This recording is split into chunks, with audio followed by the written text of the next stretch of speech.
Thank you so much for making time to join us today. We'll be talking about investment habits and we'll be building on what we talked about last week. As habits are repeated over time, now they become part of who you are. They're ingrained in you and they become part of who you are, which we talk about as character. So now, with that being said and done, let's take a look into some of the financial habits that you think you should drop. And I'm going to share with you some of the comments. Most of my friends, I got to post these on my WhatsApp status and my socials. And I had very interesting comments from my friends. And the question was, what are some of the worst money habits that you need to drop in 2024? And one of my friends here said, kutosave, nakula pesa yote. We. Yani, unakula tu pesa mpaka ikuzoe. Another one, he said, situmi, so hainizoe. That's a good money habit. Although maybe to some extreme, if not using your money, it might come out of as stingy in a way. I don't know why he had to say that. And someone was saying the philanthropist in me likes to overdo. Another one says spending and giving it out if I have, being too generous, using my savings on my health.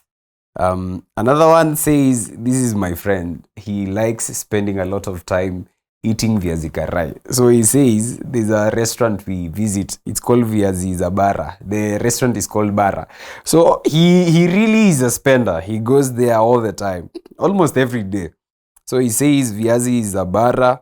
Another one says not planning down expenses and ending up making unnecessary purchases. That's a big one. And I think it is with a lot of people. Another one says, not saving because I felt I was too broke to save. I had no income to save. And I think most of us have fallen for that lie, that you don't have enough. And I think some of the principles that we're going to highlight in this conversation will really point out a lot. Another one says just giving out money. And I think giving out money is a problem that we most of us have. And the question will be, what is that bad money habit that you have? Or maybe if you have a list, what are some of the money habits that you have? You can comment in the comment section so that we share. It's shared knowledge so that maybe someone is not aware. They could become aware because of you sharing. And looking at also some of the most common bad money habits that most people have. Let's start with impulse buying.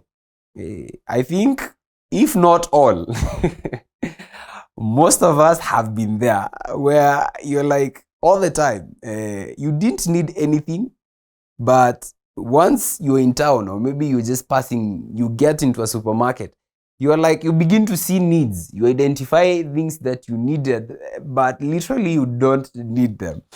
And another one is not budgeting. I think most of us don't budget at all.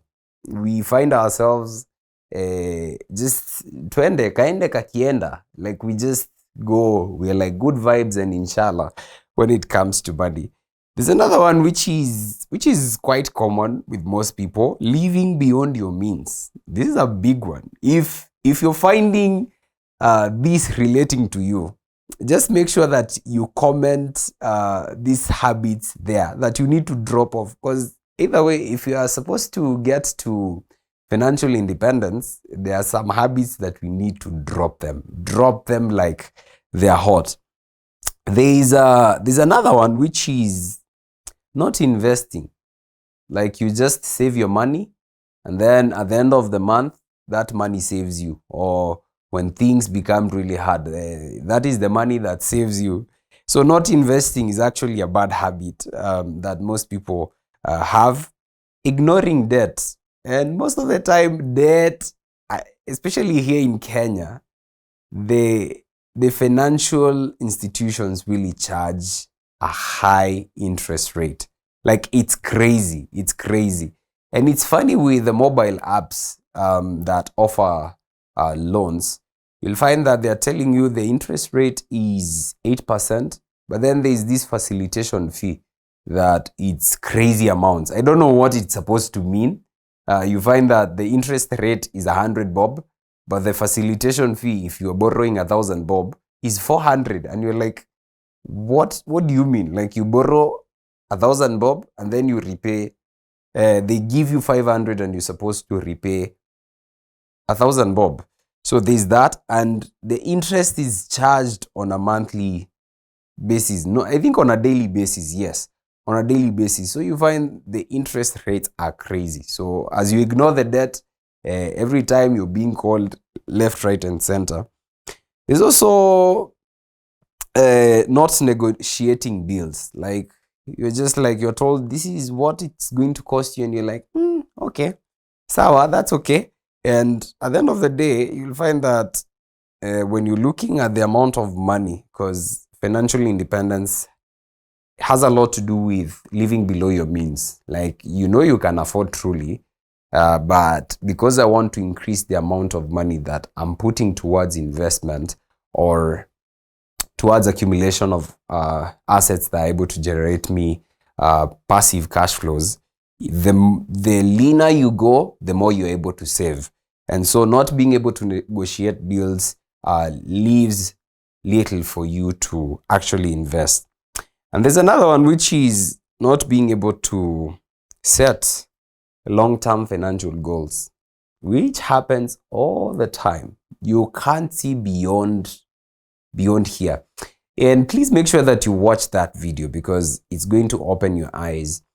Financial independence entirely is about being able to have assets that will generate you cash flows. When you won't have the energy, when you retire, when you don't have the energy, when the system kicks you out because you're no longer productive, you're not as fast as you used to be, that kicks you out. When they kick you out, that you have money when you need it.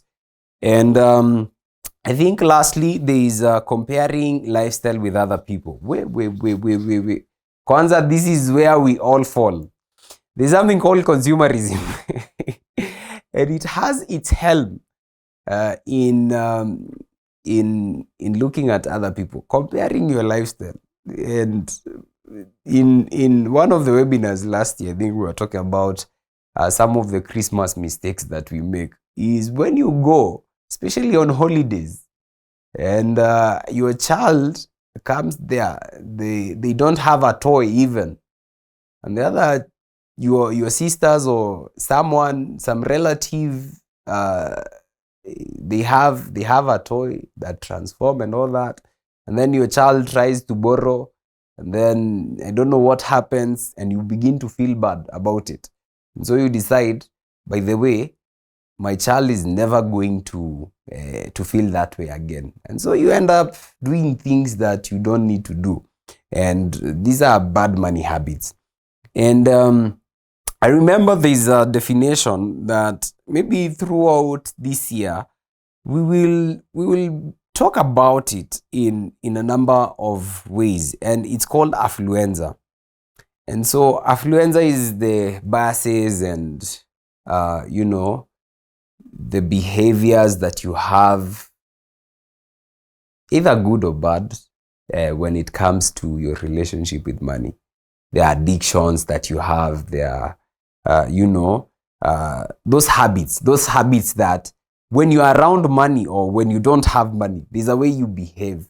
So it's one of the things that we'll keep on revisiting, because if we don't know what is causing that cue, we talked about habit formation. There's the cue or the trigger, there's the routine, and then there's the reward. There's that thing. Like sometimes you'll find that you spend money in a bad way just because of the access it gives you.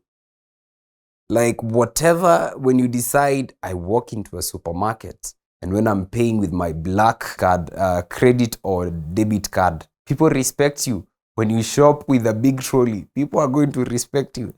these are some of the things that we need to question deep within, because if we end up spending a lot of money there, then we might be postponing our financial independence, retire early journey.